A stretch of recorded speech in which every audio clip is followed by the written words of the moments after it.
mulai. Kita berdoa terlebih dahulu untuk mengawali kuliah kita pada pagi ini. Berdoa mulai.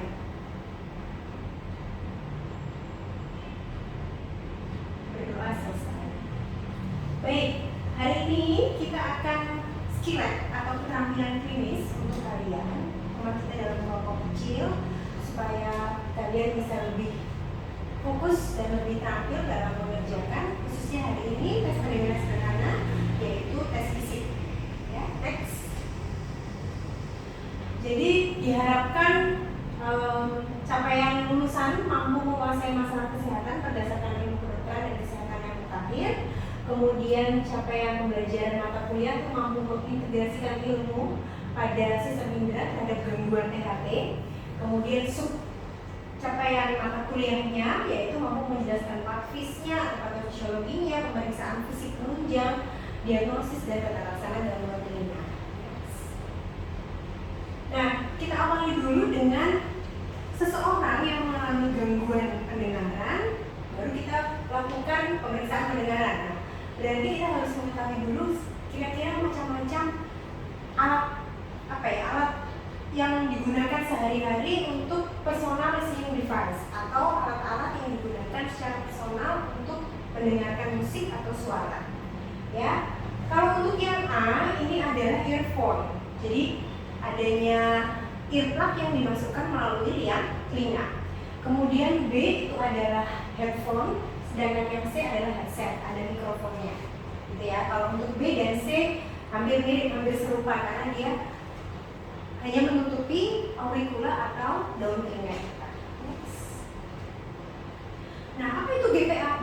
GPAB itu adalah gangguan pendengaran akibat bising atau noise induced hearing loss. Jadi memang penurunan pendengaran yang disebabkan adanya bising. Ya, jadi ada bising, kemudian bising yang didengar terlalu lama dan terlalu keras. Ya, jadi contoh misalkan pekerja di bagian produksi di suatu pabrik sudah puluhan tahun itu datang ke kita dengan keluhan penurunan pendengaran. Biasanya atau umumnya GPAB itu adalah tuli saraf atau sensory neural hearing loss. Dan umumnya juga pada saat di tempat kerjanya atau di area yang memang dia terpapar bising itu intensitas suaranya lebih dari 85 desibel. Karena memang yang dianjurkan itu 85 desibel hanya boleh didengar dalam 8 jam sekali. Dan mereka-mereka yang bekerja memang jam kerjanya 8 jam per hari, ya kan? Jadi kalau lebih dari 85, setiap kenaikan 3 desibel itu jam yang boleh didengar hanya separuhnya. Contoh, di atas 85 berarti 88 desibel itu hanya boleh didengar selama 4 jam. Ya, padahal mesin produksi mungkin bisa saja sampai 100 desibel. Jadi memang sekarang sudah digalakkan lagi pemakaian alat pelindung diri berupa yang kayak tadi headset. Next. Nah, kerusakan struktur atau yang dapat menyebabkan penurunan pendengaran selain GPAB itu bisa juga adanya tuli konduksi. Tuli konduksi itu lebih ke kerusakan struktur atau kerusakan atau gangguan-gangguan yang terjadi pada telinga bawah maupun telinga tengah. Apa aja itu? Misalkan robeknya membran timpani, robeknya gendang telinga, lalu adanya dislokasi tulang-tulang pendengaran, lalu ada juga kerusakan yang dan kerusakan-kerusakan tadi yang bersifat permanen sehingga sudah tidak bisa dikembalikan lagi, atau adanya obat ototoksik. Jadi obat-obat yang memang membuat telinga atau membuat gangguan pada telinga dalam. Next. Nah, ini adalah intensitas suara yang mungkin ada di suatu ruangan. Jadi itu adalah alat sound level meter. Sound level meter itu adalah alat yang digunakan untuk mengukur intensitas suara yang ada di suatu ruangan. Yang pertama untuk yang ruangan sangat tenang itu adalah 0 sampai 20 desibel. 0 sampai 20 desibel. Untuk yang tenang itu 20 sampai 40 desibel. Kemudian untuk yang sedang 40 sampai 60 desibel.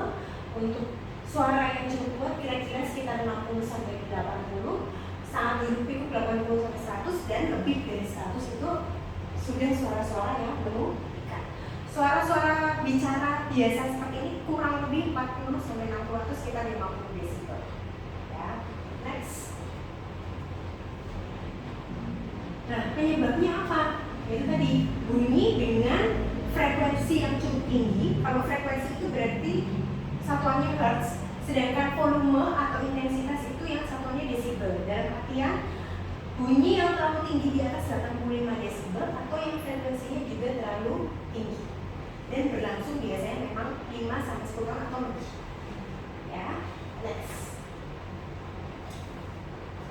Gejalanya apa? Yang pasti penurunan pendengaran, karena memang yang terganggu adalah saraf-saraf pendengaran di telinga dalam. Lalu berdengi, telinga yang berdengi atau tinnitus. Kemudian sulit memahami percakapan, jadi dia seperti tidak bisa menangkap kata-kata yang dikeluarkan, karena memang huruf-huruf tertentu itu ada frekuensinya juga. Jadi kalau kita misalkan tulis di frekuensi sekian 4000 Hz misalkan, itu nanti kita kurang bisa mendengarkan konsonan-konsonan tertentu. Jadi makanya kurang bisa menangkap kata-kata yang ada konsonan tersebut. Ya, atau riwayat tinggal atau riwayat bekerja di lingkungan bisa. Next. Nah, ini adalah beberapa gambaran berupa audiogram, beberapa alat atau mesin atau transportasi yang menghasilkan suara dalam desibel maupun hertz. Jadi bacanya seperti ini.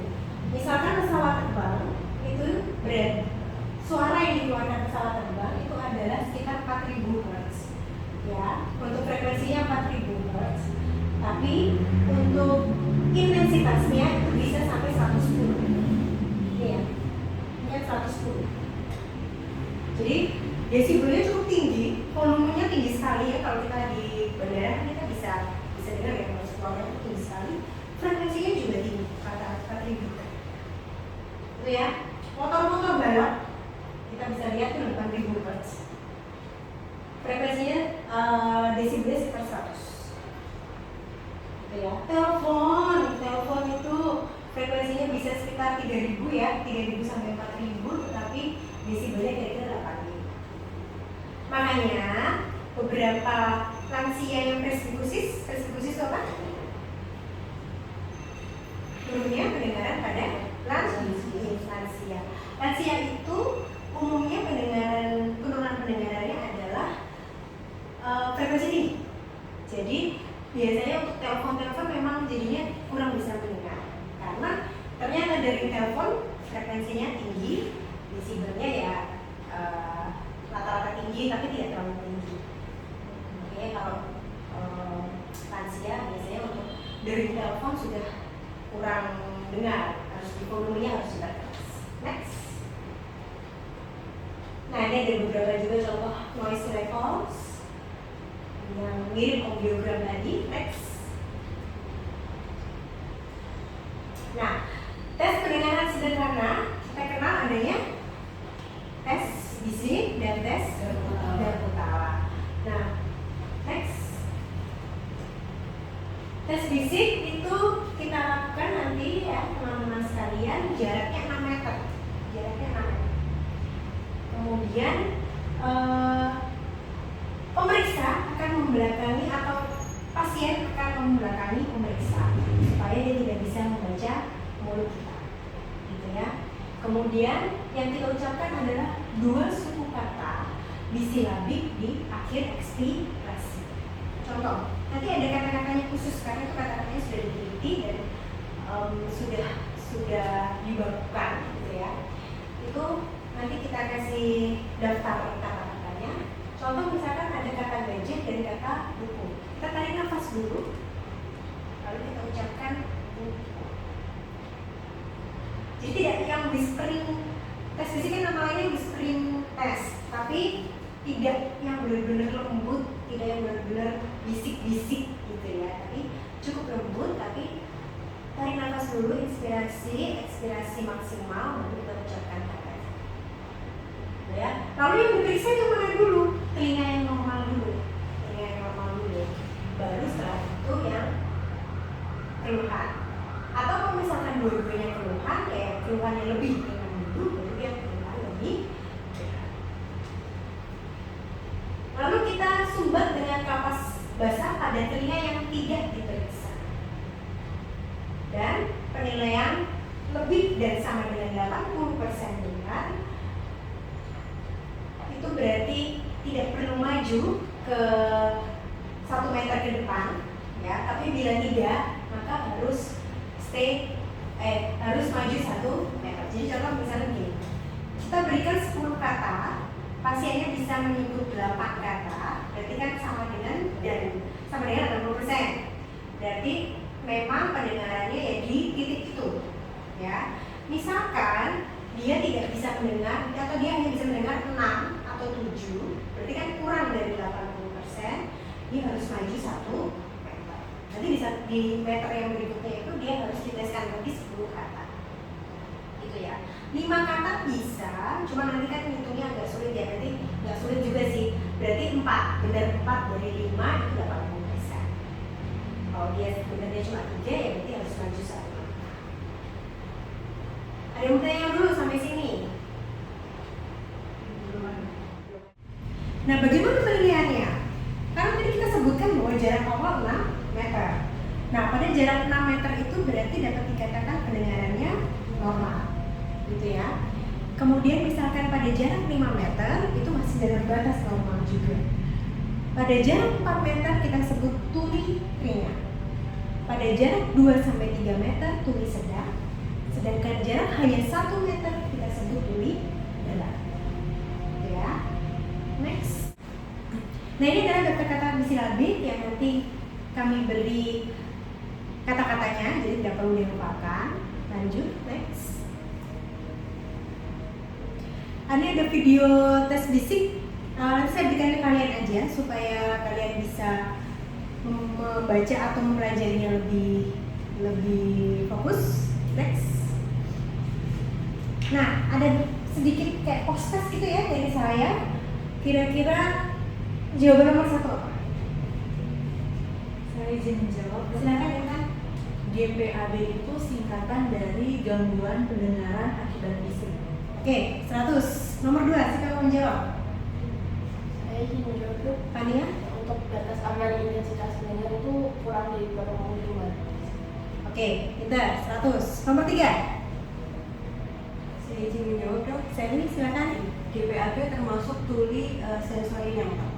Tulis sensori neural. Betul, tulis saraf ya. 100. 4. Izin menjawab. Baca. Untuk tes fisik itu bisa untuk mengenai gangguan pendengaran. Gangguan pendengaran. Betul. 100. Nomor 5. Yang belum, Catherine. Izin menjawab. Untuk nomor 5, interpretasi tes fisik dilakukan hanya bisa mendengar pada jarak 4 meter itu tulis. Tulis. Sip. 100 semua. Tepuk tangan. Next. Nah, nanti yang kita pelajari hari ini, jadi seakan-akan kita simulasi pemeriksaan. Namanya juga kita hari ini mata kuliahnya atau kita mempelajari keterampilan klinis, ya kan? Keterampilan klinis berarti kita harus simulasi. Nanti kelompok ada yang berperan sebagai dokter, asisten dokter, kemudian pasien beserta keluarganya, kemudian ada skenario kasus memang pasien dengan keluhan penurunan pendengaran pada salah satu telinga. Next. Kasusnya, ini contoh skenarionya. Jadi di sini memang contohnya laki-laki, tapi nanti perempuan ya. Di sini semuanya perempuan karena kemudian penurunan pendengaran mesti menonton konser 2 hari yang lalu. Nah, nanti analisis singkat saja, kemudian pemeriksaan fisik, penunjang, kira-kira diagnosisnya apa dan tata laksananya kira-kira apa secara singkat saja. Yang saya lupa tadi memberitahu bahwa kita harus tetap melakukan pemeriksaan fisik terlebih dahulu. Kalau memang GPAB, berarti kita curiga GPAB kan berarti keluhannya atau kondisinya ada di telinga. Berarti kita harus lihat dulu dengan otoskop, ada apa di dalam telinganya, apakah serumen, adakah benda asing atau hal-hal lain. Kenapa? Karena kalau misalkan ada serumen atau benda asing atau yang lainnya dapat menghalangi masuknya suara. suara terhalangi kan berarti tes yang kita teskan ke mereka tidak terlalu berguna. Kenapa? Karena terhalang tadi kotoran. Itu ya, jangan lupa ini otoscope, ini adalah headlamp. Next, ini adalah referensinya, bisa kalian baca. Ada buku textbook Boyes, ada Bailey, ada modul THT juga. Next. Terima kasih. Ada pertanyaan sebelum kita simulasi? Sejauh ini belum ada. Baik teman-teman, pagi hari ini melanjutkan kuliah tadi kita. Hari ini kita akan melakukan keterampilan klinis mengenai tes fisik. Ya, jadi nanti yang sebagai dokter kita simulasi ada Fania, pasien ada Sally, dan keluarga pasien ada Rachel dan Intan. Skenario-nya seperti yang tadi sudah saya sampaikan, yaitu bahwa pasien 2 hari yang lalu habis menonton konser dan merasakan penurunan pendengaran pada telinga yang satu. Pada telinga yang kanan aja ya, Sally ya? Iya. Ada yang bertanyakan sebelum kalian melakukan simulasi? Belum ada. Baik, silakan dimulai. Selamat pagi Ibu, perkenalkan saya Dr. Tania yang berusaha dari ini. Sebelumnya saya bicara dengan siapa? Dengan saudara dari sini. Saudara Ibu Sally. Keluarnya apa Ibu Sally? Jadi kemarin saya habis pergi nonton konser dok, terus kan terlalu kencang suaranya. Kemudian 2 hari setelahnya kok kayaknya rasa-rasanya saya bisa kurang mendengar dengan baik gitu. Berarti sejak 2 hari yang lalu ya Ibu? Iya, Jadi kurang lebih 2 hari yang lalu. Di telinga yang kanan atau yang kiri atau dua-duanya? Kayaknya yang paling terasa perubahannya di sebelah kanan. Sebelah kanan. Ada suara berdenging gitu? Hilang timbul, kadang sesekali ada dok. Tidak ada keluar cairan gitu ya? Tidak ada. Selanjutnya saya akan melakukan pemeriksaan pada telinga Ibu. Ini pertama ada headlamp dan kemudian ada otoscope. Dan saya izin periksa untuk telinga kanannya terlebih dahulu Ibu.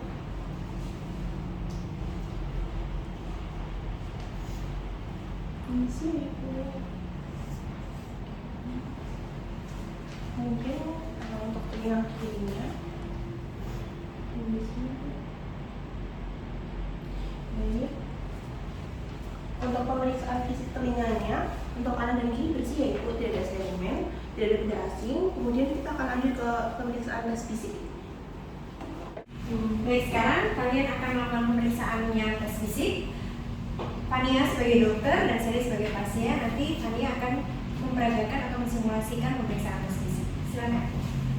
Baik Ibu Sari, selanjutnya kita akan melakukan pemeriksaan tes fisik.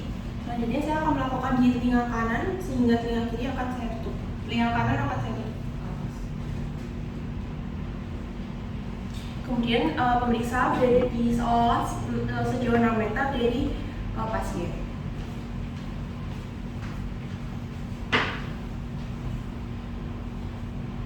Baik, selanjutnya saya akan membacakan kata, itu nanti bisa diulang ya Ibu ya.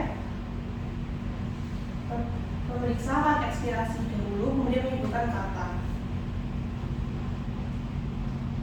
Kapas, Kapas, karet, karet, pasar, pasar, gula, gula, baju. baju. Baik, pada pemeriksaan telinga kiri, pasien dapat mendengarkan pada jarak 6 meter. Baik, selanjutnya Ibu, saya akan melakukan pemeriksaan di telinga satunya. Di telinga kiri, saya pindahkan kapasnya telinga kanan. Saya akan pindahkan kapas di telinga kanan ke telinga kiri dulu.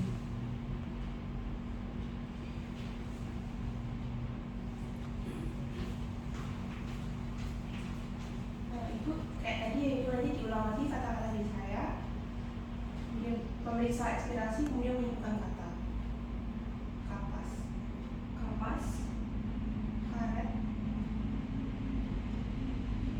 tidak terdengar dok. pasar,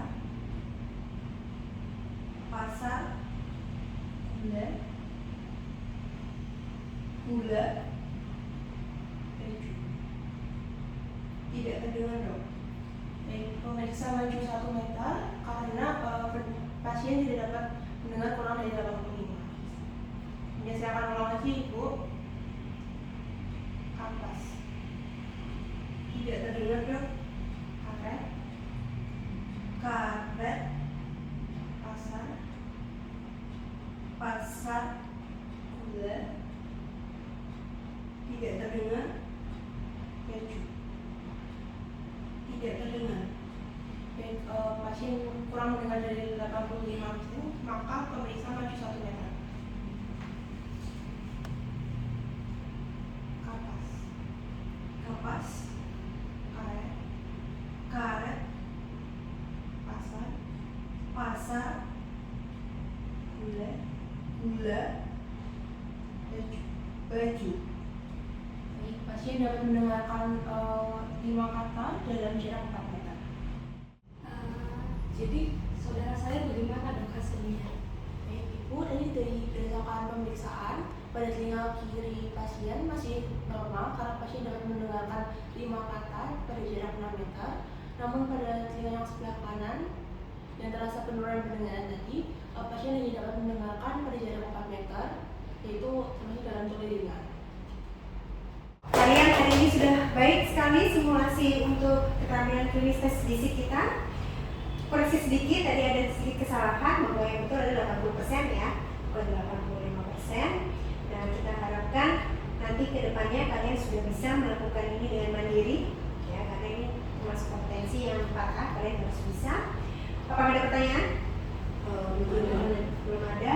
Kalau tidak ada pertanyaan, kita akhiri sesi keterampilan klinis kita hari ini. Sebelum itu kita tutup juga dengan doa. Baik, doa dimulai. Doa selesai. Terima kasih atas kerjasama teman-teman kalian sekalian. Pertemuan kita hari ini saya tutup. Sampai bertemu di pertemuan selanjutnya. Selamat pagi.